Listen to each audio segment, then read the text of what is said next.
علی بھائی اگلا سوال ہے سیدنا ابو بکر صدیق رضی اللہ تعالیٰ عنہ سے متعلق ایک واقعہ مشہور ہے کہ انہوں نے ایک دفعہ نبی کریم صلی اللہ علیہ وسلم کی اپیل پر اپنے گھر کا سارا سامان آپ کے قدموں پر نثار کر دیا۔ الحمدللہ۔ اس پر نبی صلی اللہ علیہ وسلم کے پوچھنے پر سیدنا ابو بکر نے عرض کیا کہ گھر پر اللہ اور اس کے رسول کو چھوڑ آیا۔ یہ حدیث کسی بک میں ہے، اور اگر ہے تو یہ حدیث اصول محدثین پر صحیح ہے یا ضعیف ہے؟ حدیث بالکل صحیح ہے جی، اور یہ سیدنا ابو بکر صدیق رضی اللہ تعالیٰ عنہ علیہ السلام کی شان میں چند بڑی احادیث میں سے ایک حدیث ہے۔ یہ حدیث جامعہ ترمذی میں موجود ہے، اور امام ترمذی نے خود اس حدیث کو کہا ہے ھذا حدیث حسن صحیح، یہ صحیح حدیث ہے، اور یہ حدیث سنن نبی داؤد کے اندر بھی موجود ہے، مین سٹریم کے اہل سنت کی 2 کتابوں میں، اور مشکات کی 3 جلد میں سیدنا ابو بکر صدیق رضی اللہ تعالیٰ عنہ علیہ السلام کے فضائل والے چیپٹر میں آپ کو یہ حدیث مل جائے گی۔ بڑی مزے کی حدیث ہے جی یہ۔ سیدنا عمر کہتے ہیں کہ نبی صلی اللہ علیہ وآلہ وسلم نے ایک دفعہ اپیل کی اللہ کی راہ میں صدقہ اور خیرات کرنے کی۔ مختلف غزوات کے موقع پر آپ صلی اللہ علیہ وآلہ وسلم یوں صدقے کی اپیل کرتے تھے کہ اللہ کی راہ میں خرچ کرو۔ سیدنا عمر کہتے ہیں کہ میری فائنینشیل پوزیشن اس وقت اتنی زبردست تھی کہ اس سے پہلے کبھی نہیں تھی، تو میں دل میں یہ سوچ رہا تھا آج تو میں ابو بکر کو پیچھے چھوڑ دوں گا۔ ہائے ہائے ہائے، آپ دیکھیں کمپٹیشن بھی کس فیلڈ میں ہے کہ میں آج اتنا مال لے کے جاؤں گا کہ ابو بکر کو پیچھے چھوڑ دوں گا۔ کہتے ہیں میں نے اپنے گھر کا مال آدھا کیا، آدھا مال گھر والوں کے لیے رکھا اور آدھا میں سمیٹ کے نبی علیہ السلام کی مبارک قدموں میں، اور دل میں سوچ رہا تھا آج تو میں ابو بکر سے آگے نکل جاؤں گا۔ لیکن ظاہر ہے کہ ایسا ہونا تو نہیں تھا، ابو بکر تو پھر ابو بکر ہے۔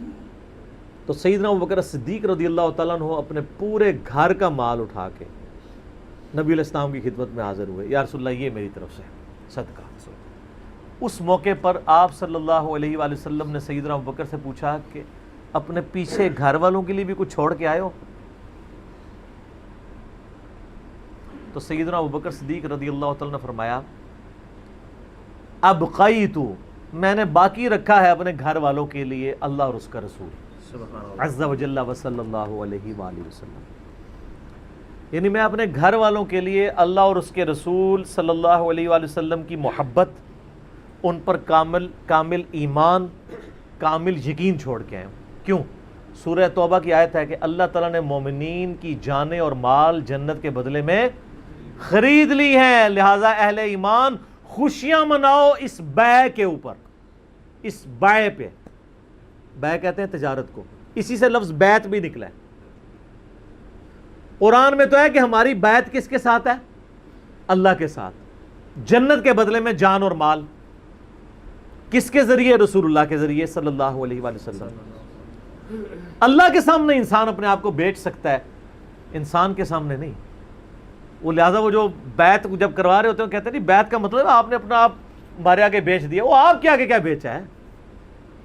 ایک منی کے گندے قطرے کی جو پیداوار ہے اس کے آگے اپنے آپ کو بیچ دیا ہم نے کیا؟ اللہ کے سامنے بیچا۔ انسانوں کو غلامی سے چھڑایا ہے نبی صلی اللہ علیہ وآلہ وسلم نے، نہ کہ انسانوں کا غلام بنایا ہے۔ یہ بیعت اللہ کے ساتھ ہے، جنت ملے گی جان اور مال کو اللہ کی راہ میں خرچ کرنے کے لیے۔ تو سیدنا ابو بکر نے کہا کہ میں اللہ اور اس کا رسول باقی چھوڑ آیا ہوں۔ اچھا، اس سے ہمارے بریلوی بھائیوں نے رزلٹ نکالا کہ نبی صلی اللہ علیہ وسلم حاضر و ناظر ہیں۔ شکر ہے کہ گوروں کو اردو نہیں آتی اور ان کو انگریزی نہیں آتی، ورنہ وہ لٹریچر کے ان الفاظ کا مذاق اڑاتے ہیں۔ یہ تو حضرت ابوبکر کے بھی دماغ میں نہیں تھا کہ حاضر و ناظر کسی نے نکال لینا ہے۔ یہ تو لٹریچر کی زبان میں بات ہو رہی تھی کہ میں اللہ اور اس کا رسول چھوڑا ہے، فزیکلی چھوڑنے کی بات نہیں ہو رہی تھی، نہ حاضر و ناظر نہ روحانی طور پہ۔ یہی بات ہو رہی تھی کہ اللہ اور اس کے رسول پہ جو ایمان ہے وہ ہمیں کافی ہے، اللہ تعالیٰ ہمیں اور دے گا۔ یہ ان کے دماغ میں نہیں تھا۔ پھر بھی اگر وہ کہتا نہیں اس سے مراد فزیکلی چھوڑنا ہے تو پھر تو ان کا عقیدہ بھی خراب ہو جائے گا۔ یہ تو ایون کہتے ہیں کہ آپ اللہ تعالیٰ کو عرش پہ مانیں تو یہ اس کے لیے مکان آپ مخصوص کر رہے ہیں، اور یہ عقیدہ شرک ہے، حنفی کہتے ہیں۔ وہ کہتے ہیں اللہ تعالیٰ زمان و مکان سے پاک ہے، تو اگر عرش پہ اللہ کو مانے تو یہ کہتے ہیں یہ تو گستاخانہ عقیدہ اور کفری عقیدہ ہے۔ اور حضرت ابوبکر کہہ رہے ہیں میں گھر میں اللہ کو چھوڑ کے آیا ہوں، تو گھر مکان ہے کہ نہیں؟ بالکل. تو ان کے نزدیک تو ابو بکر بھی پھر کافر ہو جائیں گے نعوذ باللہ، کیونکہ انہوں نے بھی تو مکان ثابت کیا نا اللہ کے لیے. کہتے ہیں نا اللہ نام مکان ہے، اللہ کے لیے کوئی مکان نہیں ہے. یہ میں ان کا عقیدہ بتا رہا ہوں. تو پھر وہاں پھر آپ کو کہ نہیں یہ تو محاورتاً بات ہوئی ہے کہ اللہ اور اس کا رسول چھوڑے ہوں. یہ میں پھکی ساتھ دیتا ہوں. سر پھکی جو ہوتی ہے نا، جب کوئی علمی بات سنے نا اور آپ کے نظریات کے خلاف ہو تو پیٹ میں مروڑ اٹھتا ہے. تو ساتھ ہی جب ہم پھکی دیتے ہیں نا وہ مروڑ ٹھنڈا ہو جاتا ہے. یہ جو مروڑ اٹھا ہوگا نا وہ ساتھ ہی ٹھنڈا ہو جائے گا. آپ نے ان کو کہنا ہے کہ تو آپ کا بھی عقیدہ نہیں ہے کہ اللہ تعالیٰ حضرت ابوبکر کے مکان کے اندر ہے، کیونکہ آپ تو کہتے ہیں اللہ کے لیے مکان ثابت کرنا تو کفر ہے. تو پھر کیا؟ تو پھر آپ کو وہی معنی کرنا پڑے گا جو ہم کر رہے ہیں. یہ لٹریچر کی زبان میں بات ہو رہی ہے کہ میرے لیے اللہ اور اس کا رسول ہی کافی ہے. اچھا یہ دیکھیں ان لوگوں نے پھر اس سے نا بڑی اور چیزیں بھی نکالی. وہ سورہ الزمر کی آیت ہے نا، الیس اللہ بکاف عبدہ، کیا اللہ اپنے بندے کے لیے کافی نہیں ہے؟ تو اہل حدیثوں نے اس کے سٹیکر چھپوا کے لگائے مختلف جگہ پہ. ان کی انٹینشن کوئی غلط نہیں تھی، لیکن اب جو بزرگوں کے بابوں کے ماننے والے ہیں انہوں نے کہا کہ جی جناب یہ تو مصیبت کھڑی ہو جائے گی، ہم نے تو بزرگوں کو بھی پکارنا ہے، یہاں تو صرف اللہ ہے. حالانکہ انہوں نے یہ نہیں دیکھا یہ تو قرآن کی آیت ہے، سورہ الزمر کی پارہ نمبر 24 کے پہلے صفحے کے اوپر، الیس اللہ بکاف عبدہ، کیا اللہ اپنے بندے کے لیے کافی نہیں ہے؟ انہوں نے اس کے مقابلے پہ سٹیکر چھاپے کہ میرے لیے اللہ، اس کا رسول، بزرگان دین، فلاں فلاں فلاں، جتنی وہ انہوں نے لگانی ہوتی ہیں نا وہ کافی ہیں. اور نیچے حدیث لکھی کہ حضرت بکر صدیق جب گھر کا سارا سامان لے کے آئے تو نبی علیہ السلام نے پوچھا باقی کیا چھوڑ آئے ہو؟ تو انہوں نے کہا میرے لیے اللہ اور اس کا رسول ہی کافی ہے. پہلی بات ہے یہ حدیث کے الفاظ ہی نہیں ہیں. انہوں نے کہا تھا میں اللہ اور اس کے رسول کو چھوڑ آیا ہوں.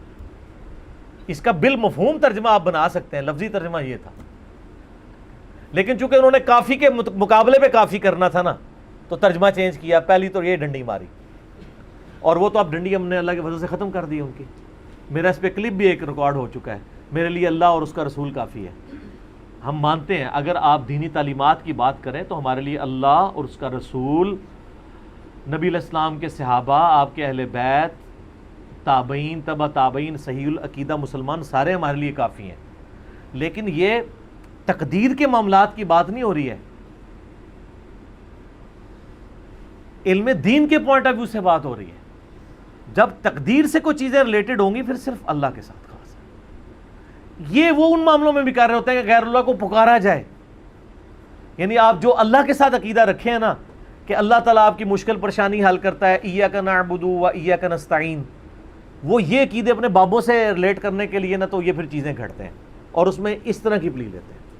تو یہ سیدنا ابوبکر صدیق رضی اللہ تعالیٰ عنہ نے جن معنوں میں کہا وہ معنی یہی تھے کہ ہم اللہ اور اس کے رسول عز و جل و صلی اللہ علیہ وآلہ وسلم کے ساتھ اپنی محبت کو وہ سرمایہ سمجھتے ہیں کہ دنیا کے مال اس کے سامنے کوئی حیثیت نہیں رکھتا. اور یہ حقیقت بات ہے میرے بھائیوں.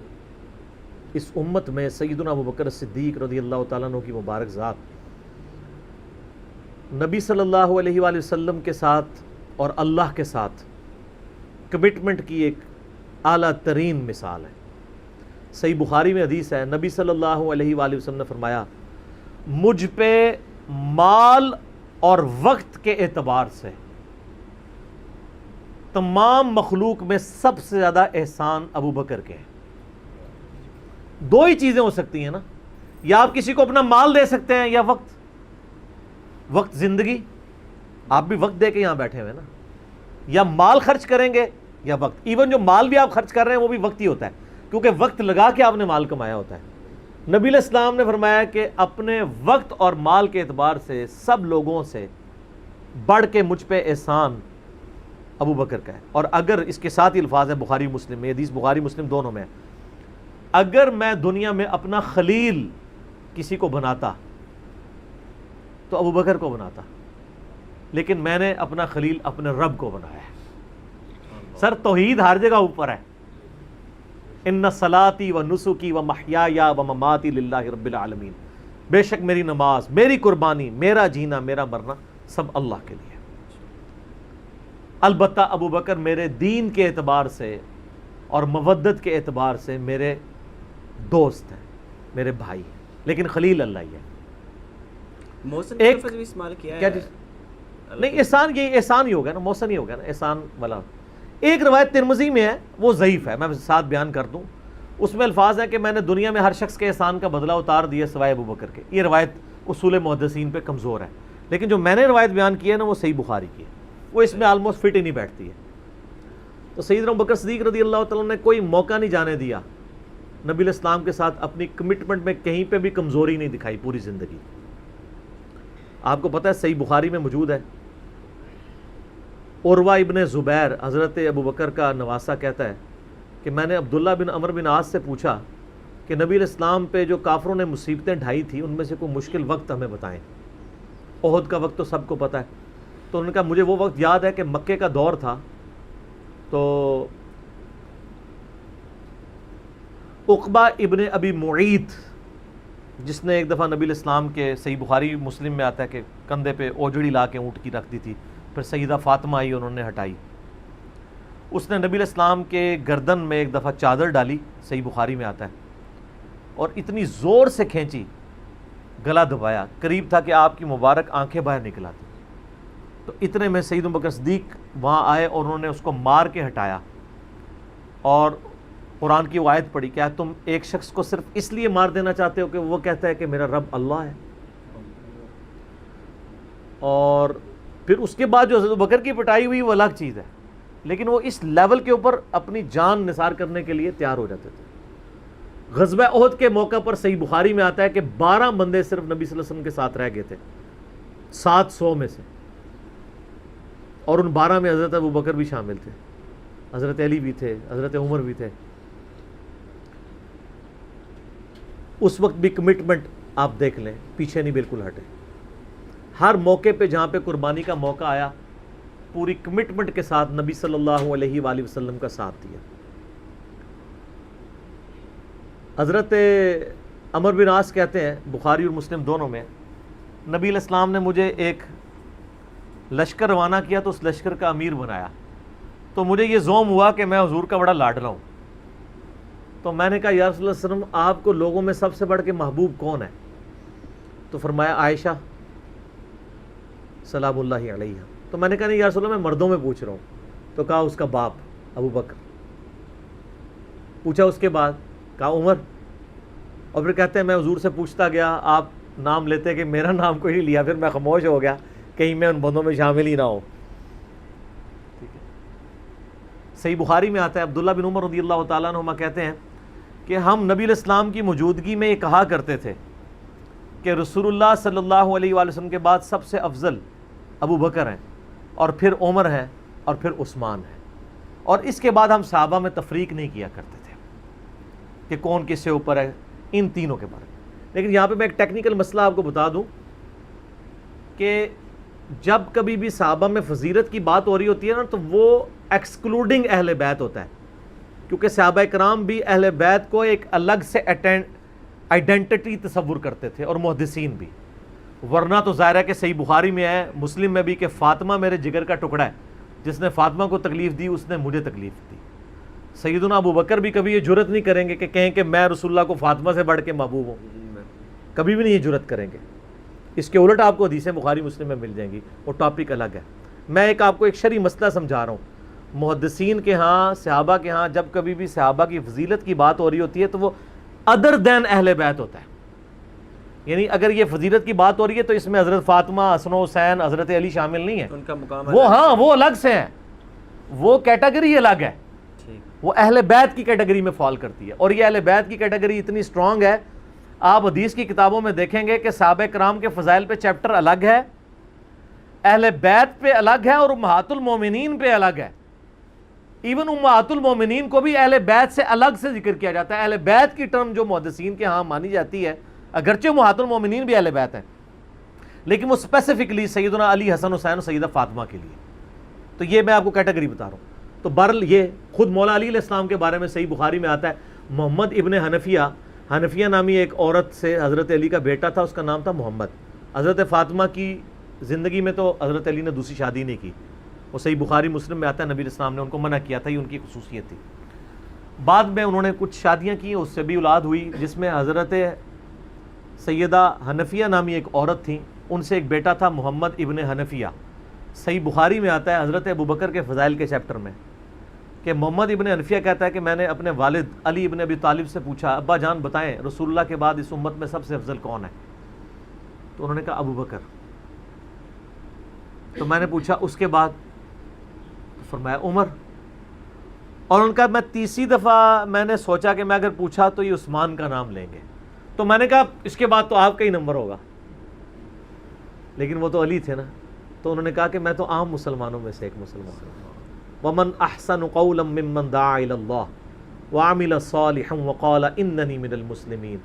اس سے بڑھ کر کس کی بات ہو سکتی ہے جو لوگوں کو اللہ کی طرف بلائے، خود بھی نیک اعمال کرے اور پھر بھی کہ میں عام مسلمانوں سے ایک مسلمان ہوں، میں بھی مسلمان ہی ہوں، بہت بڑا پیر فقیر یا کوئی اپنے آپ کو ایکسٹراڈنری نہ ماننا شروع کر دے۔ اس حدیث میں بھی سیدنا ابو بکر صدیق رضی اللہ تعالیٰ عنہ کی فضیلت کو خود مولا علی نے بیان کیا ہے۔ پھر بخاری مسلم میں وہ جو حدیث ہے سقیفہ بنی ساعدہ والی جو اختلاف ہوا تھا، اس میں آپ کو پتہ ہے سیدنا علی نے بیعت نہیں کی تھی حضرت ابو بکر کی 6 مہینے تک، بخاری مسلم دونوں میں آتا ہے۔ پھر سیدہ فاطمہ بیمار ہو گئیں، ان کی تیمارداری کرتے رہے، پھر سیدہ فاطمہ فوت ہو گئیں۔ بخاری مسلم کے الفاظ ہیں حضرت علی نے حضرت فاطمہ کی وفات کے بعد دیکھا کہ لوگوں کا رجحان ان سے کم ہونا شروع ہو گیا۔ جب تک حضرت فاطمہ زندہ تھی تو ظاہر ہے نبی اسلام کا ایک وہ معاملہ تھا، تو پھر انہوں نے حضرت ابو بکر کو پیغام بھیجا کہ آپ میرے گھر آئیں اور اپنے ساتھ کسی کو نہیں لے کے آنا۔ اس حدیث کو روایت سیدہ عائشہ کر رہی ہیں اور حدیث بخاری میں بھی ہے، مسلم میں بھی۔ اور اماں عائشہ کہتی ہیں کہ سیدنا علی کی یہ خواہش تھی کہ حضرت عمر نہ جائیں کیونکہ ان کے مزاج میں ذرا تیزی تھی۔ تو حضرت ابو بکر حضرت علی کے گھر جانے لگے تو حضرت عمر نے روک لیا، ان کا آپ کو میں اکیلے نہیں جانے دوں گا۔ ہائے ہائے، ابو بکر تو پھر ابو بکر ہے نا۔ انہوں نے کہا اللہ کی قسم نبی کے گھر والوں سے ہمیں کوئی شر کی امید نہیں ہے۔ ان کو تھا کہیں بلا کے ایجنسیوں کے ہاتھوں گرفتاری نہ کروا دیں، آج کے دور میں بات کر۔ تو حضرت بکر اکیلے گئے۔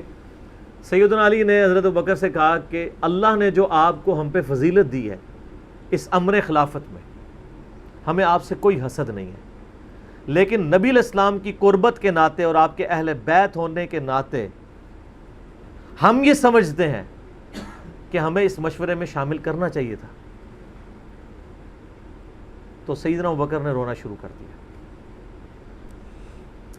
رونے کا مطلب یہ تھا کہ انہوں نے اس چیز کو ایکسیپٹ کیا کہ یہ ٹیکنیکلی مسئلہ مس ہینڈل ہوا ہے، لیکن وہ کیوں ہوا وہ میں نے پورا 3 گھنٹے کا لیکچر ریکارڈ کروایا۔ مسئلہ 55B، وصی رسول کون ہے اور حدیث قرطاس کا تحقیقی جائزہ۔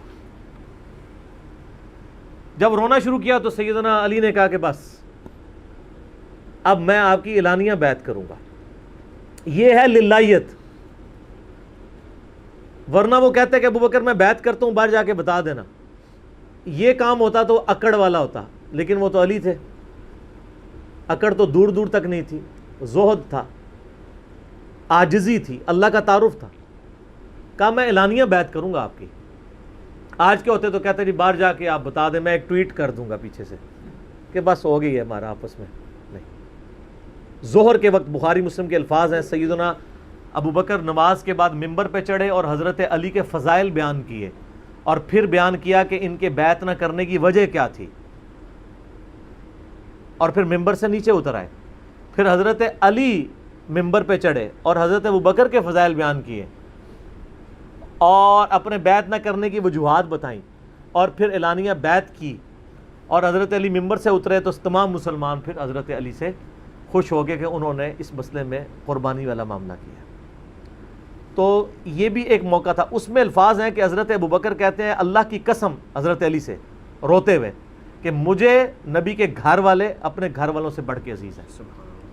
اور آپ کو مزے کی بات بتاؤں، صحیح بخاری میں ایک کرٹیکل حدیث ہے حسن و حسین کے چیپٹر کے اندر، امام بخاری نے ڈالی ہے، وہ امہات المومنین کے چیپٹر میں نہیں ہے، حسن و حسین والے چیپٹر میں ہے، کہ حضرت ابو بکر کہتے ہیں کہ رسول اللہ کے قرب کو ان کے اہل بیت کے قرب میں تلاش کرو۔ کون کہہ رہے ہیں؟ حضرت ابو بکر۔ اور اہل بیت سے مراد کون؟ سیدنا حسن و حسین، کیونکہ امام بخاری نے اس حدیث کو حضرت ابو بکر کے قول کو حضرت حسن و حسین والے چیپٹر میں لیا کہ محمد صلی اللہ علیہ وآلہ وسلم کی قربت کو ان کے اہل بیت کی قربت میں تلاش کرو۔ تو سیدنا ابوبکر صدیق رضی اللہ تعالیٰ عنہ کو نبی علیہ السلام سے نسبت رکھنے والی ہر چیز بڑی بڑھ کر محبوب تھی، چاہے وہ آپ کے اہل بیت ہوں یا آپ صلی اللہ علیہ وآلہ وسلم کی قریبی کو رشتہ دار ہوں، ہر معاملے میں. اس لیے آپ دیکھیں نا کمپرومائز آپ کو کہیں نظر نہیں آتا. سر بخاری میں آتا ہے کہ صلح حدیبیہ کے موقع پر حضرت عمر سے بھی تھوڑی سی مس ہینڈلنگ ہو گئی تھی. یا رسول اللہ ہم کیا حق پہ نہیں ہیں، پھر دب کے کیوں صلح کر رہے ہیں؟ حضور نے فرمایا کہ میں اللہ کا پیغمبر ہوں. پھر بھی تسلی نہیں ہوئی، حضرت ابوبکر کے پاس آئے، پھر حضرت ابوبکر نے ڈانٹا کہ عمر وہ اللہ کے پیغمبر ہے. اور حضرت عمر کہتے ہیں مجھے پوری زندگی اس چیز کا غم رہے گا کہ میں نے بڑی جرت دکھائی. الٹیمیٹلی ثابت ہوا کہ صلح حدیبیہ والا جو معاملہ تھا وہ مسلمانوں کے حق میں شامل ہوا. لیکن حضرت ابوبکر کا آپ ایمان کا لیول دیکھیں کہ وہ سرکمسٹانسز پہ نہیں جاتے تھے، وہ کہتے تھے اللہ کے پیغمبر نے فیصلہ کیا الٹیمیٹلی اسی میں خیر ہوگی. ان کا ایمان اس لیول کا تھا کہ وہ عقلی دلائل کو بعد میں رکھتے تھے. اور وہاں پہ بھی آپ کو نظر آیا ہے، اور انہوں نے حضرت عمر کو کہا کہ عمر وہ اللہ کے پیغمبر ہیں، جو فیصلہ کر رہے ہیں وہ ٹھیک ہے. اسی لیے ہر مسئلے میں آپ کو احتیاط کا پہلو نظر آتا ہے. پھر بخاری میں آتا ہے جب مرتدین زکوٰۃ تھے، حضرت عمر جیسے لوگ بھی کہہ رہے تھے اتنے مازوں پہ آپ جنگ نہ کھولیں، پہلے کچھ قبائل مرتد ہو گئے ہیں، رومن امپائر چڑھی دوڑی ہے، پرشین امپائر کے ساتھ ہم نے سارے معاملات شروع کیے ہوئے ہیں، اتنے مازوں پہ ہم کیسے لڑیں گے؟ تو سیدنا ابوبکر نے کیا کہا تھا؟ اللہ کی قسم کو رسول اللہ کے زمانے میں جانور دیتا تھا اور اس کے ساتھ ایک رسی بھی دیتا تھا، اور اب نہیں دے گا نا میں اس کے خلاف بھی قتال کروں گا، اکیلا مجھے کرنا پڑے. جس طرح نماز اللہ کا حق ہے اسی طریقے سے زکوٰۃ بھی اللہ کا حق ہے. جو نماز اور زکوٰۃ میں فرق کرے گا میں اس کے خلاف قتال کروں گا. وہ ریٹ آف دی گورنمنٹ کو چیلنج کر رہا ہے. حضرت عمر کے الفاظ ہیں بخاری میں کہ اللہ تعالیٰ نے ابوبکر کا سینہ کھول دیا تھا اس مسئلے میں، اور ابوبکر کی باتیں سن کے ہمارا سینہ بھی کھل گیا. حالانکہ پورے صحابہ ایک طرف کھڑے تھے، ابوبکر ایک طرف کھڑے ہوئے تھے. ان کی جو نبی علیہ السلام سے کمٹمنٹ تھی نا وہ ان کو ہٹنے نہیں دیتی تھی. صحیح بخاری میں آتا ہے، آپ کو پتہ ہے لشکر اسامہ کے اوپر بڑے بڑے صحابہ نے اعتراض کیا کہ یہ اسامہ تو کل کا بچہ ہے 15-16 سال کا، اتنے سینئر صحابہ اس کے انڈر لگا دیے ہیں. نبی علیہ السلام نے وفات کی وصیت کی تھی کہ لشکر اسامہ بھیجنا ہے اور رومن امپائر، کیونکہ انہی کے باپ شہید ہوئے تھے نا زید ابن حارثہ غزوہ موتا کے اندر. اب جب وفات نبی علیہ السلام کی وفات ہوئی تو پھر لوگوں کو آ کے لوگ مشورے دے رہے ہیں حضرت ابوبکر کو کہ اب تو آپ نے ڈیسیژن کرنا ہے تو اسامہ کو چینج کر دیں. ہائے ہائے ہائے، انہوں نے کہا میں اسامہ کو جس کو نبی علیہ السلام نے امیر مقرر کیا میں اس کو چینج کروں؟ یہ ہو بھی نہیں سکتا. یہ ان کی کمٹمنٹ کا لیول تھا. تراویح کی جماعت نہیں شروع کرائی، سر کمٹمنٹ کا لیول دیکھیں. بھئی نبی علیہ السلام نے نہیں کرائی، میں نے بھی نہیں کرانی. حضرت عمر نے بھی 3 سال نہیں کی، بعد میں کروائی، لیکن اس میں ساتھ ہی انہوں نے، صحیح بخاری میں موجود ہے کہ اس سے افضل یہ ہے کہ جو رات کے آخری پہر میں اٹھ کے کوئی گھر میں نماز پڑھ لیں. یہ صرف جواز کی حد تک تھا. لیکن حضرت ابوبکر کی احتیاط کا لیول آپ دیکھیں، انہوں نے تراویح کی جماعت بھی نہیں شروع کروائی کہ نبی علیہ السلام نے نہیں کروائی، میں کیوں کرواؤں؟ بخاری میں الفاظ ہیں، اما عائشہ کہتی ہیں نبی علیہ السلام نے جب وہ ڈانٹ دیا تھا نا اور کہا تھا گھروں میں نماز پڑھو تو معاملہ اسی طرح ہی رہا. پھر حضرت ابوبکر نے بھی پوری زندگی کسی کو تراویح پہ نہیں ابھارا، سب لوگ اپنی اپنی پڑھتے تھے. حضرت عمر کے بھی 3 سال گزرے. میں آپ کو یہ بتانا چاہ رہا ہوں کہ حضرت ابوبکر کسی معاملے میں رسول اللہ صلی اللہ علیہ وسلم کو کراس نہیں کرتے تھے. میری اپنی زندگی کا نچوڑ ہے، آپ اختلاف بھی کر سکتے ہیں. میں نے علمی دلائل کے ساتھ یہ چیز لرن کی ہے کہ خلفائے راشدین میں 2 بندے ایسے ہیں جنہوں نے کسی جگہ ایک رتی برابر بھی رسول اللہ صلی اللہ علیہ وسلم سے ہٹنے کی کوشش نہیں کی ہے. ایک حضرت ابوبکر اور دوسرے حضرت علی. حضرت عمر اور عثمان کی زندگی میں آپ کو کئی واقعات ایسے ملیں گے کہ انہوں نے اجتہاداً کچھ ایسے کام کیے ہیں جو بعد میں ان کو ریورس کرنے پڑے ہیں. انہوں نے اپنے اجتہاد سے کیے، ان کا معاملہ اللہ کے سپرد. لیکن حضرت ابوبکر اور حضرت علی جو تھے یہ 2 پرسنالٹیز ایسی تھیں کہ ان میں جو سنت کو فالو کرنے کی کمٹمنٹ تھی نا وہ ایسی تھی کہ وہ اپنی عقل کو دوسرے نمبر پہ رکھتے تھے. ابو داؤد میں حدیث نہیں ہے، حضرت علی کہتے ہیں اگر عقل پہ ہی جانا ہوتا نا تو میں پاؤں کے نیچے کا مسا رکھتا موزوں پہ، کیونکہ وہ گندا تو وہ ہوتا ہے ایسا، لیکن سنت کہتی ہے اوپر کہتا اوپر پہ. حج تمتع ایون صحیح بخاری میں آتا ہے جب قرآن جمع کرنے کی باری آئی تو کس نے مخالفت کی؟ حضرت ابوبکر نے. میں وہ کام کیوں کروں جو رسول اللہ نے نہیں کیا؟ پھر صحابہ سے ڈیبیٹ ہوئی، الٹیمیٹلی حضرت ابوبکر صدیق قائل ہوئے. ان کا پہلا جواب ہمیشہ ہوتا تھا نہ، نبی نے نہیں کیا، نہیں کرنا. اب میرے ساتھ بحث کرو، قائل ہوں گا اور دیکھوں گا کیا رسول اللہ کی منشا اس میں شامل تھی تو میں ایگری کروں گا، ادروائز نہیں.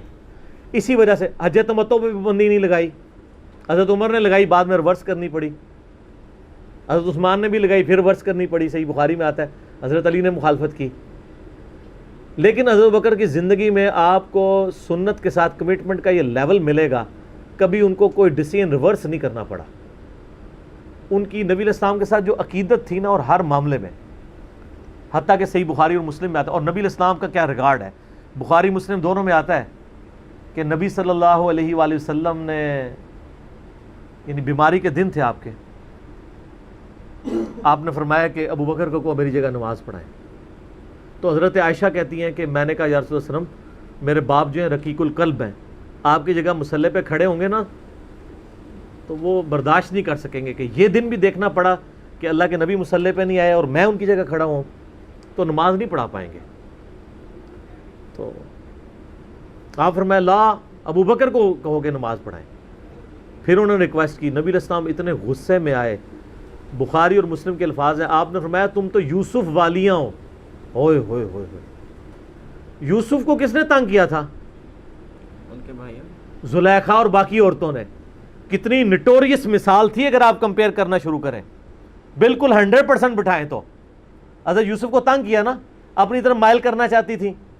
یہاں پہ وہ والا نیگیٹو پہلو نہیں تھا، لیکن یہاں پہ نبی علیہ السلام نے اپنی بیویوں کو کیا کہا، تم بھی یوسف والیاں ہو. جس طرح ان عورتوں نے یوسف کو اپنی مرضی کے مطابق چلانے کی کوشش کی تھی، تو مجھے اپنی مرضی کے مطابق چلا رہی ہو. ابو بکر کو کہو کہ نماز پڑھائیں. اتنی کمٹمنٹ. پھر انہوں نے نماز پڑھائی. صحیح بخاری میں آتا ہے، اما عائشہ کہتی ہیں حضور اپنی وفات کے دنوں میں کہتے تھے، عائشہ میرا ارادہ ہے میں تیرے بھائی عبد الرحمن بن ابی بکر اور تیرے باپ ابی قحافہ ان کی یعنی کنیت تھی، اس کو بلاؤں اور ان کو میں لکھ دوں. مجھے خطرہ ہے کہ میرے بعد کوئی ڈیمانڈ کرے گا، لیکن اللہ اور میری امت ابو بکر کے علاوہ کسی کے لیے راضی نہیں ہوگی. یہ تو بعد میں پتہ چلا نبی علیہ السلام اشارتاً کیا بات کر رہے تھے، امر خلافت کی. اس حدیث کے تحت میں نے 55B مسئلے میں بتایا کہ نبی علیہ السلام اگر اپنی زندگی میں کسی کو خلیفہ نامزد کرتے تو حضرت بکر کو کر کے جاتے، کیونکہ نبی علیہ السلام بادشاہ نہیں تھے، اللہ کے پیغمبر تھے. آپ اپنے خاندان میں کبھی بھی یہ معاملہ نہیں کر سکتے تھے، اور یہ بات صحابہ کرام کو پتہ تھی. لیکن جب اللہ نے آپ کو گارنٹی دی کہ اللہ اور میری امت ابو بکر کے علاوہ کسی پہ راضی نہیں ہوگی، تو پھر نبی علیہ السلام نے اس مسئلے کو ان اٹینڈڈ چھوڑ دیا. بخاری میں ہی آتا ہے، ایک عورت حضور کے پاس آئی اور کہا یا رسول اللہ آپ فوت ہو جائیں اور میں اس کے بعد آؤں اور آپ کو نہ پاؤں، تو فرمایا ابو بکر سے مل لینا میرے بعد. تو اشارے تو کافی آپ نے چھوڑے ہوئے تھے اس حوالے سے. صحیح بخاری مسلم میں حدیث ہے، نبی علیہ السلام ایک باغ میں بیٹھے تھے، ابو موسیٰ اشعری کہتے ہیں دروازے پہ دستک ہوئی، آپ نے فرمایا جو کوئی بھی ہے اسے جنت کی بشارت دے دو. کہا دروازہ کھولا سیدنا ابو بکر. میں نے کہا رسول اللہ صلی اللہ علیہ وسلم نے جنت کی بشارت دی ہے. تو انہوں نے کہا کہ تکبیر بلند کی اور اللہ کا شکر ادا کیا، اللہ اکبر کبیرہ والحمد للہ کثیرہ. نبی علیہ السلام کنویں کی منڈیر پہ بیٹھے ہوئے تھے، آپ نے ابو بکر کو اپنی دائیں جانب بٹھا لیا ٹانگیں لٹکا کے. وہ جو پرانے زمانے میں بڑے کنویں ہوتے تھے نا، وہ چھوٹی سی دیوار باہر نکلی ہوئی ہوتی ہے. پھر تھوڑی دیر بعد دستک ہوئی، آپ فرمایا اب بھی جو آتا ہے جنت کی بشارت دے دو. دروازہ کھولا سیدنا عمر، ان کو بشارت دی، انہوں نے بھی پھر اللہ کی حمد اور تکبیر بلند کی. پھر تیسری دفعہ دستک ہوئی، فرمایا اب جو کوئی ہے اسے جنت کی بشارت دو، لیکن ان مصیبتوں اور پریشانیوں کے ساتھ جو اسے آئیں گی. دروازہ کھولا تو سیدنا عثمان تھے، انہوں نے اللہ کی حمد بیان کی اور کہا میں اللہ کی پناہ میں آتا ہوں ان فتنوں سے اور پریشانیوں سے جس کا سامنا کرنا پڑے. حضرت عمر کو حضور نے بائیں جانب بٹھا لیا. اب دائیں اور بائیں جگہ ختم ہو گئی تھی، تو حضرت عثمان سامنے آ کے بیٹھ گئے. راوی کہتے ہیں کہ میں نے اس سے یہ رزلٹ نکالا ہے کہ ابو بکر و عمر رسول اللہ کے ساتھ دفن ہوں گے اور حضرت عثمان کی قبر رسول اللہ کے سامنے بنے گی. سر آج بھی میں حضرت عثمان غنی کی قبر مبارک پہ کئی دفعہ حاضر ہوا ہوں، ایگزیکٹ روضہ شریف کی سیدھ میں قدموں کی جانب، اور ابو بکر عمر ساتھ ہیں. قبر رسول پہ میری حاضری والا لیکچر بھی ہے، میں نے باقاعدہ اس میں نقشہ بتایا ہے کہ کس طریقے سے قبریں ہیں. یہ بہت بڑی فضیلت ہے کہ سیدنا ابو بکر عمر نبی علیہ السلام کے ساتھ دفن ہوئے ہیں اس جنت کے ٹکڑے میں، جو بخاری میں حدیث ہے میرے گھر سے میرے ممبر تک جنت کے ٹکڑوں میں سے ایک ٹکڑا ہے. اور امام بخاری نے باب باندھا ہے قبر رسول سے ممبر رسول جنت کا ٹکڑا ہے. اسی جنت کے ٹکڑے میں سیدنا ابو بکر عمر کی قبر ہے، نبی علیہ السلام کے ساتھ، اور الٹیمیٹلی سیدنا عیسیٰ ابن مریم کی قبر بھی وہاں پہ بنے گی۔ یہ قبریں اس طرح ہیں کہ نبی علیہ السلام کی قبر مبارک سب سے آگے ہے یوں، یعنی جب ہم حاضری دیتے ہیں تو قبلے کی رخ ہماری پیٹھ ہوتی ہے، تو روضہ شریف کی طرف ہمارا یعنی مبارک جالیوں کی طرف ہمارا رخ ہوتا ہے، تو سب سے آگے نبی علیہ السلام کی قبر ہے۔ نبی علیہ السلام کا جہاں پہ آپ سمجھ لیں سینے کا نچلا ناف والا حصہ بنتا ہے نا، وہاں حضرت ابوبکر کا سر ہے اور ان کی ٹانگیں اور آگے ہیں، یعنی ادبن ان کو تھوڑا پیچھے کر کے دفنایا گیا ہے، یہاں سے بھی پیچھے اور ادھر سے بھی سیدھ میں نہیں، اور جہاں حضرت ابوبکر کی ناف آتی ہے وہاں حضرت عمر کا سر ہے، اور وہ اس کی ایسے یہاں ایک جگہ خالی ہے، وہ حضرت عیسیٰ ابن مریم کی قبر بننی ہے، المستر علاقے میں بھی ہے، جامعہ ترمذی میں بھی اشارتاً موجود ہے۔ تو یہ قبریں ہیں، 7 دفن ہیں، اور جامعہ ترمذی میں حدیث ہے نبی علیہ السلام نے فرمایا اے ابوبکر تم میرے یار غار بھی ہو اور حوض کوثر پہ بھی میرے یار ہو، صحیح سند کے ساتھ ہے۔ یار غار کا ذکر تو سورہ توبہ میں موجود ہے، ثانی اثنین، جب وہ دونوں غار میں تھے، اور جب نبی علیہ السلام قرآن کے الفاظ میں ابوبکر کو کہتے تھے کہ مت خوف کھاؤ، ہمارا رب ہمارے ساتھ ہے۔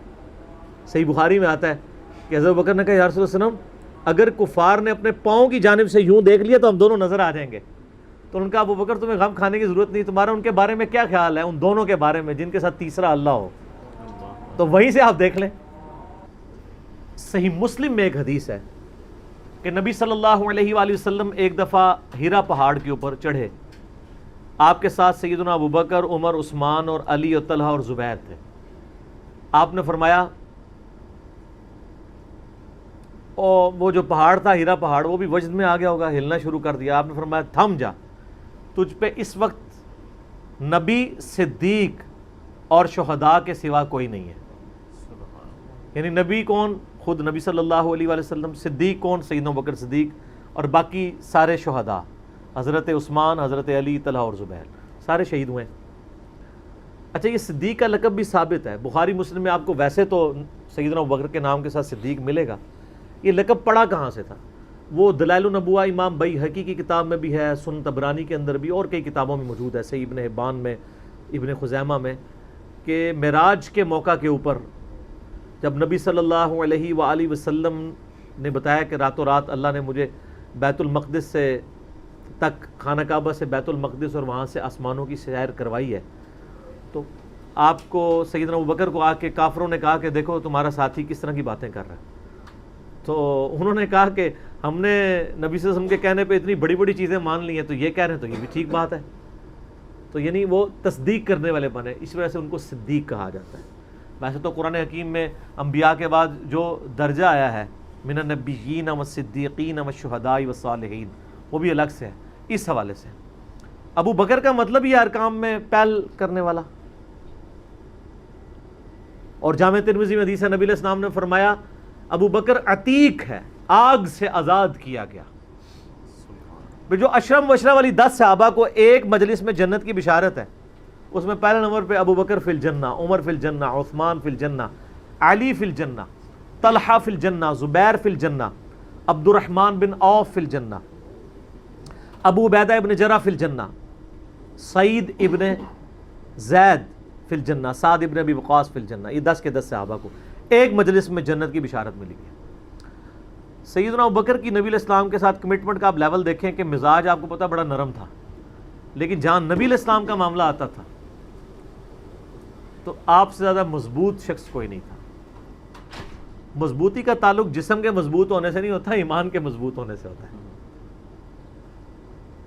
منکرین زکوٰۃ کے خلاف، مسلمہ کذاب کے خلاف بڑے بڑے لوگوں کے اس وقت پاؤں جب لڑکھڑانے لگے ہیں تو سیدنا ابوبکر نے فرنٹ سے لیڈ کیا۔ عرب قبائل جو مرتد ہوئے تھے، عرب کی سرزمین میں جتنے فتنے ہیں 2 سال میں حضرت ابوبکر نے دبا دیے ہیں۔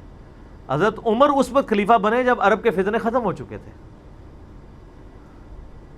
بلکہ اپنے دور میں ہی سیدنا ابوبکر نے رومن اور پرشین امپائر کی طرف بھی سر عمر سیریز دیکھ لو نا، پھر سب کوئی پتہ چل جائے گا، بھیج دیے تھے قافلے، سٹیبل کیا عرب کی سرزمین کو۔ جنگ یمامہ ہوئی مسلمہ کذاب کے خلاف سیدنا ابوبکر کے دور میں، تو ان کے پاؤں کہیں لڑکھڑائے نہیں ہیں۔ حتیٰ کہ آپ دیکھیں صحیح بخاری میں آتا ہے صلح حدیبیہ کے موقع پر جب وہ آیا ہوا تھا نا سہیل ابن عمر اور وہ دوسرا جو عروہ ابن مسعود، عبداللہ ابن مسعود کا بھائی جو بعد مسلمان ہو گیا تھا، اس وقت تک تو کافر تھا، نبی علیہ السلام کے ساتھ گفتگو کرتے ہوئے نا اس نے نا یہ الفاظ استعمال کیے کہ یہ تیرے ساتھی جو تیرے ساتھ کھڑے ہیں نا، جب تیرے پہ مشکل وقت آیا تو تجھے چھوڑ دیں گے۔ اب ان کو کیا پتا تھا کہ یہ اس طرح کا بندہ ہے یا اس کے ساتھی اس طرح کے ساتھی ہیں۔ اس پہ حضرت ابوبکر کو بڑا سخت غصہ آیا، انہوں نے کہا کہ جاؤ لات اور منات کی شرمگاہیں چاٹو تم لوگ۔ اب اتنے سخت الفاظ ایک ایسے شخص کی زبان پہ جو سراپا اخلاق ہو، جسے غصہ نہ آتا ہو، صرف اس لیے کہ نبی علیہ السلام کے ساتھ اس نے مس بہیو کیا۔ اس سے بعض لوگوں نے گالی کی پلی لی ہے کہ جی گستاخوں کو گالیاں نکال سکتے ہیں، انہوں نے گالی نہیں دی تھی، وہ آلریڈی شرمگاہوں کو چاٹتے تھے، تو ان کی غلط بات کا ہی ان کو تانا دیا جو وہ کر رہے تھے۔ مثلا اگر ایک بندہ شراب پیتا ہے اور وہ آ کے نبی علیہ السلام سے مس بہیو کر رہا ہے، تو وہاں بیٹھا ہوا کوئی شخص کہتا ہے جا تو شراب پی، جو تیرا کام ہے، تو آپ یہ اس کو گالی نہیں دے رہے، وہ عمل کر رہا ہے۔ یا اسی طریقے سے آج کل جو لوگ مزاروں کے آگے جھکتے ہیں اور ہم ان کو کہیں گے جاؤ جو جا کے قبر پہ ماتھا ٹیکو جا کے، تو ہم اس کو گالی نہیں دے رہے، وہ کر رہے ہیں۔ اور شرمگاہ کو چاٹنے والا مسئلہ وہ بھی آپ کو میں نے بتایا کہ پاکستان میں ایک باقاعدہ ایک دربار ہے جہاں پہ بڑی بڑی شرمگاہیں مردوں کی لٹکائی ہوئی ہیں لکڑی کی بنا کے، اور لوگ جا کے ان کے ساتھ وہ سارے معاملات کرتے ہیں۔ آپ یوٹیوب پہ بھی جا کے دیکھ لیں، آپ کو مل جائیں گی۔ تو وہ معاملات اسی طریقے سے چل رہے ہیں گمراہی والے۔ لیکن سیدنا ابوبکر صدیق کی آپ کمٹمنٹ دیکھیں کہ انہوں نے بالکل لحاظ نہیں کیا، انہوں نے کہا تم جا کے یہ کام کرو، ہم نبی علیہ السلام اپنی جان کا آخری سانس اور خون کا آخری قطرہ بھی اپنے نبی کے لیے نچھاور کریں گے۔ پھر اس موقع پہ یہ ہوا تھا، بخاری میں الفاظ ہیں کہ حضور علیہ السلام وضو کے لیے جب آئے تو صحابہ کرام نے آپ کے وضو کا پانی نہیں نیچے گرنے دیا، اور عروہ ابن مسعود کنکھیوں سے یوں کر کے دیکھ رہا تھا۔ اس نے کہا مارو یہ تو اس کا وضو کا پانی نہیں گرنے دیتے، اتنا احترام کرتے ہیں۔ حتیٰ کہ بخاری کے الفاظ ہیں نبی علیہ السلام کا بلغم بھی صحابہ کے ہاتھوں پہ آتا تھا، اگر کسی کو نہیں ملتا تھا دوسرے کے ہاتھ کو مل کے اپنے جسم میں ملتا تھا۔ بیسیکلی وہ کافروں کو یہ میسج دے رہے تھے کہ اس کے بارے میں تم کہہ رہے ہو جس کا وضو کا پانی نیچے گرنے دیتے، اس کے خون کا قطرہ گرنے دیں گے؟ اور یہی ہوا، بخاری کے الفاظ ہیں۔ عروہ ابن مسعود جب کفار مکہ کے پاس گیا، اس نے کہا جی بھائی جی ان کے ساتھ معاہدہ ہی کرو، میں بڑے بڑے درباروں میں گیا ہوں، میں کیسر روم کے دربار میں گیا ہوں، میں کسریٰ کے دربار میں گیا ہوں، میں نجاشی کے، میں نے کسی کے فالوورز کو اپنے سردار کی وہ عزت کرتے ہوئے نہیں دیکھا جو محمد صلی اللہ علیہ وآلہ وسلم کے فالوورز ان کی عزت کرتے ہیں۔ اللہ کی قسم جب وہ بات کرتے ہیں تو لگتا ہے گویا کہ ان کے سروں پر پرندے بیٹھے ہوئے ہیں، اور جب وہ کوئی حکم دیتے ہیں تو وہ جھپٹتے ہیں اس حکم کو پورا کرنے کے لیے، اور جب وہ وضو کرتے ہیں وہ ان کے وضو کا پانی نیچے نہیں گرنے دیتے، اور اس طرح اس کے لیے جھپٹتے ہیں گویا آپس میں لڑ پڑیں گے اس تبرک کو حاصل کرنے کے لیے۔ تم بھول جاؤ کہ ان جانثار صحابہ کے ہوتے ہوئے تم اس شخص کے ساتھ کوئی نقصان والا معاملہ کر سکتے ہو؟ عافیت اسی میں ہے کہ صلح کرو۔ اور یہ پہلا موقع تھا کہ مشرکین عرب نے نبی علیہ السلام کو ایز اے پاور تسلیم کر لیا تھا۔ اس سے پہلے تو کسی کھاتے میں نہیں مانتے تھے نا، اس لیے تو بدر میں آ گئے، احد میں آ گئے، خندق میں تو آخری کوشش کر لی کہ ان کو ختم کریں۔ صلح حدیبیہ پہ پیس ٹریٹی کا مطلب یہ تھا کہ مشرکین عرب نے پیرلل میں ایک پاور حضور کو تسلیم کر لیا، اور وہ آپ دیکھ لیں پھر وہ پاور ایسی تسلیم ہوئی ہے کہ پھر مسلمانوں کا گراف اوپر سے اوپر ہی گیا ہے۔ تو سیدنا ابوبکر صدیق رضی اللہ تعالیٰ عنہ کی کمٹمنٹ نبی علیہ السلام کے ساتھ، اور پھر آپ دیکھیں کہ صحابہ میں سب سے زیادہ مضبوط اعصاب کا مالک حضرت ابوبکر تھے۔ صحیح بخاری میں آتا ہے جب نبی علیہ السلام کی وفات ہوئی تو حضرت عمر نے تلوار نکال دی کہ میں اس کی گردن کاٹ دوں گا جو کہے گا کہ نبی علیہ السلام فوت ہو گئے۔ ان کا یہ عقیدہ تھا کہ جس طرح موسیٰ علیہ السلام 40 دن کے لیے کوہ طور پہ گئے ہیں، نبی علیہ السلام بھی ڈورمنٹ پوزیشن میں چلے گئے، واپس آ جائیں گے، کیونکہ انہوں نے نبی علیہ السلام سے سنا تھا کہ رومن اور پرشین امپائر گرے گی، تو وہ یہ فورس ہی کرتے تھے ابھی تو کسریٰ کی جنگیں ہم نے لڑی نہیں ہیں، تو حضور اس سے پہلے کیسے دنیا سے جا سکتے ہیں؟ لیکن اللہ نے تو آپ کو پروفٹ بنوانا تھا نا، کہ آپ کے جانے کے بعد فتوحات کروانی تھی تاکہ پتہ چلے کہ پیچھے اللہ کھڑا ہے۔ اپنی زندگی میں تو بڑے بڑے بادشاہوں نے فتوحات کی ہیں، نبی علیہ السلام کی تو دعوت کا کلائمیکس حضرت ابوبکر اور پھر حضرت عمر عثمان و علی کے دور میں جا کے ہوا ہے، جبکہ عرب قبائل بھی مرتد ہو گئے ہیں، تب بھی اللہ کے پیچھے سپورٹ تھی۔ والذی ارسل رسولہ بالہدی ودین الحق لیظہرہ علی الدین کلہ ولو کرہ المشرکون۔ اللہ نے اس کو دین کو غالب کرنا تھا۔ تو بخاری کے الفاظ ہیں، حضرت عمر نے کہا میں اس کی گردن اتار دوں گا۔ حضرت ابوبکر آئے، انہوں نے حضرت عمر کو دیکھا اگنور کر کے سیدھا حجرہ عائشہ میں گئے، نبی علیہ السلام کے مبارک کفن کو ہٹا کے آپ کے ماتھے پہ بوسہ دیا اور کہا یا رسول اللہ آپ پہ 2 موتیں جمع نہیں کرے گا، ایک موت تو سب کے نصیب میں ہے، اب تو ہمیشہ کی زندگی آپ کو اللہ نے آخرت کی دے دی ہے۔ اور پھر باہر نکلے، حضرت عمر کو کہا کہ عمر بیٹھ جاؤ، حضرت عمر نے بات نہیں سنی، تو حضرت ابوبکر ممبر کی طرف چڑھے، ممبر پہ چڑھے اور لوگوں سے کہا کہ عمر کو اس کے حال پہ چھوڑ دو۔ حدیث کے الفاظ ہیں کہ لوگ حضرت ابوبکر کا ریگارڈ باقی اصحاب سے زیادہ کرتے تھے، حضرت عمر کو تنہا چھوڑ کے لوگ حضرت ابوبکر کی طرف متوجہ ہو گئے۔ پہلے وہ جو سارا میلہ ان کے گرد لگا تھا شفٹ ہو گیا، تو انہوں نے حمد و صلات کے بعد انہوں نے کہا اما بعد فمن کان یعبد محمدا فان محمد قد مات۔ سر کلیجے پہ کتنا بڑا پتھر رکھا ہوگا حضرت ابوبکر نے جملہ بولتے ہوئے کہ جو محمد کی عبادت کرتا تھا وہ جان لے کہ محمد کو موت آ گئی ہے۔ ومن کان یعبد اللہ، اور جو اللہ کی عبادت کرتا ہے وہ جان لے ان اللہ حی لا یموت، اللہ زندہ ہے، اللہ کو کبھی موت نہیں آئے گی۔ کیا توحید کی تعلیمات ہیں، حضور کی میت کے اوپر حضور کے فضائل نہیں بیان ہو رہے، توحید بیان ہو رہی ہے۔ Point to be noted. کیوں؟ سر پہلے نہیں انسانیت نے رسک لیا، دنیا کا سب سے بڑا شرک ایک پیغمبر کے نام پہ تو کھڑا ہوا ہے، عیسیٰ ابن مریم کے نام پہ۔ نبی علیہ السلام کو عیسیٰ ابن مریم نہیں اللہ نے بننے دیا۔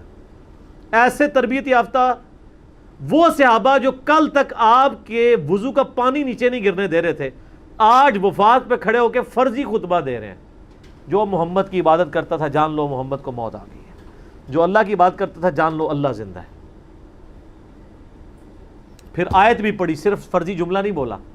آپ تو کہہ رہے ہیں شرک ختم ہو گیا، حضرت ابوبکر جب شروع نہیں ہوا تھا اس وقت بھی کہہ رہے تھے کہ نبی علیہ السلام کو کسی نے خدا نہیں بنانا، کیونکہ بخاری کی حدیث ہے، دیکھنا میری شان کو اس طرح بلند نہ کرنا جس طرح عیسیٰ ابن مریم کو لوگوں نے کیا، میں اللہ کا بندہ اور اس کا رسول ہوں، مجھے اللہ کا بندہ اور اس کا رسول ہی کہنا۔ سر وارفتگی، دیوانگی، عشق کی ساری کیفیت حضور کی وفات کے بعد بالکل چینج ہوگی صحابہ کی۔ ہونا تو چاہیے تھا جو وضو کا پانی نہیں گرنے دے رہے تھے جا کے قبر کی مٹی چاٹنا شروع کر دیتے، ایسا نہیں ہوا۔ وہ تعلیمات کی باؤنڈریز کو کراس نہیں کرتے تھے۔ تو پھر انہوں نے آیت پڑھی، سورہ آل عمران آیت نمبر 144، وما محمد الا رسول قد خلت من قبلہ الرسل افإن مات او قتل انقلبتم علی اعقابکم۔ محمد تو نہیں مگر ایک رسول ہی، اگر یہ فوت ہو جائیں یا دین جو جنگ میں قتل کر دیے جائیں، شہید ہو جائیں، کیا تم دین سے الٹے قدم پھر جاؤ گے؟ جو کوئی دین سے الٹے قدم پھیرے گا اللہ کا کوئی نقصان نہیں کرے گا اور اللہ ثابت قدم رہنے والوں کو جزا دے گا۔ پھر سورہ الزمر کی آیت نمبر 30 پڑھی، انک میت وانہم میتون، اے نبی تمہیں بھی مرنا ہے اور ان کو بھی موت آنی ہے، تمہارے مخالفین کو، پھر تم اللہ کے حضور جھگڑو گے، اللہ تمہارا فیصلہ کرے گا۔ یہ سیدنا ابوبکر کی حضور کی وفات کے وقت استقامت تھی۔ پھر جھگڑا کھڑا ہو گیا حضور کو دفنانا کدھر ہے؟ جامعہ ترمذی میں حدیث ہے، سیدنا ابوبکر کہتے ہیں کہ میں نے نبی علیہ السلام سے یہ بات سنی تھی کہ اللہ اپنے پیغمبر کو وہیں پہ موت دیتا ہے جو اس کے لیے سب سے پسندیدہ جگہ اللہ کے نزدیک ہوتی ہے، تو حضور کی جو چارپائی ہے نا اس کے نیچے ان کی قبر کھودو، وہاں پہ اللہ نے ان کو موت دی ہے۔ پہلے صحابہ میں رائے نہیں طے ہو رہی تھی کہاں دفنانا ہے۔ پھر سنن نسائی الکبریٰ کے اندر پورا وفات النبی چیپٹر ہے، سنن ابن ماجہ میں بھی موجود ہے کچھ حصہ اس کا۔ پھر لوگوں نے پوچھا کہ نبی علیہ السلام کا جنازہ ہوگا؟ انہوں نے کہا ہاں ہوگا۔ اسی طریقے سے تکبیر کہو اور سورہ فاتحہ اور اس کے بعد درود شریف اور اس طریقے سے 4 تکبیرات پڑھو، لیکن ایک فرق تھا کہ نبی علیہ السلام کو پروٹوکول صحابہ نے دیا ہے کہ آپ کی جو جنازے کی نماز ہے نا وہ جماعت کے ساتھ نہیں ہوئی۔ صحابہ نے یہ پروٹوکول دیا کہ حضور کی میت کی موجودگی میں بھی کوئی شخص امامت نہ کروائے۔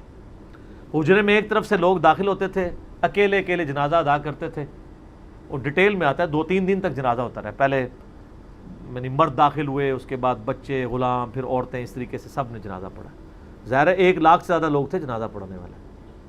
اس موقع پہ بھی سیدنا ابوبکر کی آپ استقامت دیکھیں، ورنہ حضرت عمر کتنے اسٹرانگ اصحاب کے مالک تھے، ان کی حالت آپ دیکھ لیں، جب ضرورت پڑی ان کے مضبوط اصحاب کی تو کولیپس کر گئے۔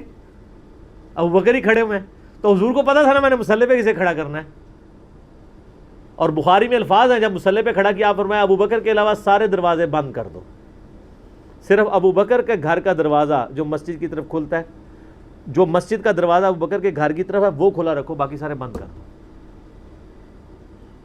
تو نبی علیہ السلام کو یہ پتا تھا کہ کس لیول کا کس بندے کا یعنی ایمان ہے, اس کے اعصاب ہیں. اور بخاری کے الفاظ ہیں جب حضرت بکر نے خطبہ دیا, حضرت عمر کہتے ہیں میرے پاؤں میرا بوجھ نہیں اٹھا سکے, اور مجھے یقین آ گیا کہ حضور فوت ہو چکے ہیں. یہاں قرآن و حدیث سن کے کسی کے کان پہ جوں تک نہیں رنگتی, وہاں پہ حضرت بکر کا خطبہ اور آیات سن کے حضرت عمر کہہ رہے ہیں کہ میرے پاؤں میرا بوجھ نہیں اٹھا سکے, کہ یہ تو واقعی تو قرآن کی آیت. اور اس میں بخاری مسلم صحیح بخاری میں الفاظ ہیں کئی دن تک ہم جب بھی صحابہ ایک دوسرے کو ملتے تھے تو یہی آیت سنایا کرتے تھے, وما محمد الا رسول قد خلت من قبلہ الرسل افئن مات او قتل انقلبتم علی اعقابکم, کہ محمد تو نہیں مگر ایک رسول, انہیں بھی تو موت آنی ہے, تاکہ ہمیں یہ یقین آ جائے کہ حضور دنیا سے چلے گئے. تو یہ صحابہ کرام علیہم رضوان کی نبی علیہ السلام کے ساتھ عقیدت تھی. اور سیدنا ابوبکر آپ کو بالکل صف اول میں نظر آئیں گے, ٹاپ آف دا لسٹ, معاملات کو ہینڈل کرنے میں, چیزوں کو بالکل من و سنت کے مطابق ڈھالنے میں, اور ہر معاملے میں رجوع لانے کے اوپر, اور اہل بیت کے ساتھ کمٹمنٹ کے اوپر, ہر مسئلے میں آپ کو حضرت ابوبکر صدیق کی قربانیاں ٹاپ آف دا لسٹ نظر آئیں گی. تو بات کہاں سے کہاں شروع ہوئی, فی البدی میں تو اور گھنٹوں بول سکتا ہوں, مجھے اتنی حدیثیں یاد ہیں یہ فضائل کے اعتبار سے. آخر میں اصول برکت کے لیے میں وہ حدیث بیان کروں گا جو میں اکثر بیان کرتا ہوں.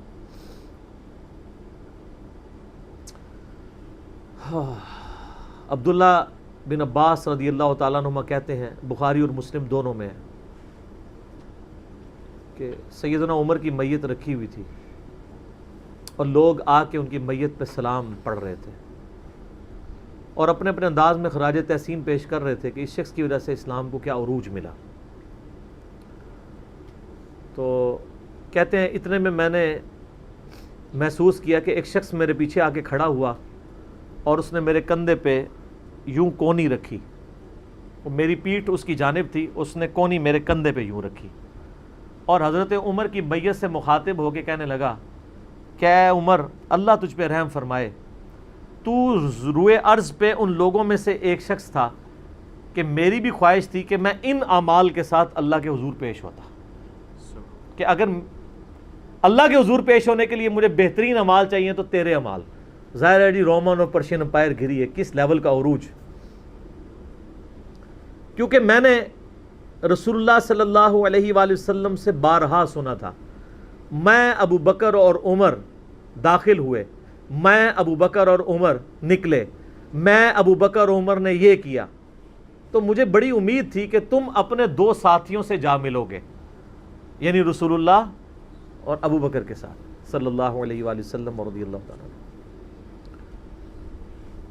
تو یعنی نبی علیہ السلام کے بعد سیدنا ابو بکر اور پھر حضرت عمر بھی وہیں پہ پہنچ گئے. تو مجھے نبی علیہ السلام کے اس فرمان سے لگتا تھا جس طرح آپ اپنی زندگی میں کہتے تھے نا, میں ابو بکر عمر, میں ابو بکر عمر, میں ابو بکر عمر, مجھے پتا تھا تم نے جا کے انہی سے ہی ملنا ہے جا کے, اور دیکھ لیں قبر بھی پھر ساتھ بنی ہے دونوں کی. تو عبداللہ ابن عباس کہتے ہیں کہ میں نے جب یوں مڑ کے دیکھا تو وہ سیدنا علی بن ابی طالب تھے جو حضرت عمر کی میت کے اوپر یہ کلمات پڑھ رہے تھے, میں ابو بکر اور عمر, میں ابو بکر اور عمر رضی اللہ عنہم اجمعین وعلیہم السلام اجمعین. اللہ تعالیٰ ہمارے دلوں میں خلفائے راشدین کی محبت, اہل بیت کی محبت راسخ فرمائے رضی اللہ عنہم اجمعین وعلیہم السلام اجمعین, اور قیامت والے دن حوض کوثر پہ ان کے ساتھ محشور فرمائے, آمین ثم آمین.